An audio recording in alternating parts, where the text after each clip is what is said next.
20 years ago, astronomers discovered a number of enigmatic radio-emitting filaments concentrated near the center of the Milky Way galaxy. These features initially defied explanation, but a new study of radio images of the galactic center may point to their possible source. These mysterious filaments of radio wave emission may hold the ultimate proof of the existence of dark matter, researchers have said. A new report suggests the filament's emission arises from dark matter particles crashing into each other.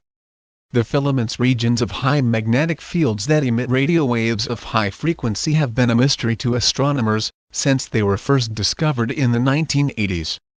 The region within 900 light-years of the Milky Way galaxy's core is crisscrossed with glowing filaments 1 to 3 light-years thick and 10 to 100 light-years long. They are a recent discovery, known only since the invention of modern radio and infrared telescopes, that can see through the visually opaque dust clouds shrouding the galaxy core. The latest radio telescope probes of this region show that the filaments are associated with pockets of star formation. There's a long literature about these objects, and there have been some ideas as to what might generate their emission. But frankly no one really knows, said Dan Hooper, an astrophysicist at the Fermi National Accelerator Laboratory Fermilab in the United States and co-author of the paper, which is under review by academics. One explanation for this emission would be what is called synchrotron radiation, which arises when charged particles are accelerated in a magnetic field. There are several ideas that could account for the emission, which do not invoke dark matter. So-called astrophysical mechanisms. Dan Hooper and his colleagues suggest that electrons created when high-energy dark matter particles collide into each other could be clue, the what gives rise to the synchrotron radiation detected here on Earth. One thing it explains that the astrophysical possibilities don't is that the filaments that are closer to the galactic center are brighter than those that are farther away, Dr. Hooper told BBC News. We would say that's because there's more dark matter as you come closer to the galactic center. It provides a natural explanation for that.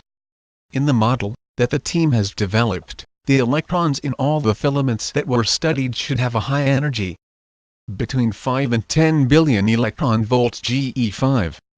The question is, why would all of these filaments, which are different astrophysically, contain different stuff, located in different places? All sorts of different properties. All have electrons with that much energy? Said Hopper. In the dark matter explanation, that's easy. Dark matter is the same everywhere. That's definitely one of the strengths of this model. The results seem promising, Skanya Chakrabarty, an astrophysicist from the University of California, Berkeley told BBC. However, theoretical models of a substance that has never been detected necessarily require a number of educated guesses and estimates. Guesses that could radically affect whether or not a given theory stands up. Dark matter particles of energies as high as 10 GeV are in severe conflict with the recent results reported by the Fermi-Lauded collaboration at the Rome Fermi Symposium for an analysis of nearby dwarf spheroidal galaxies.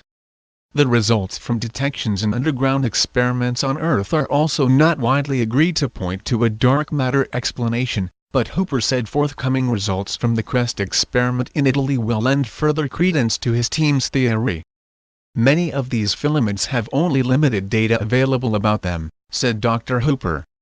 I hope this paper inspires radio astronomers to look more carefully at these objects.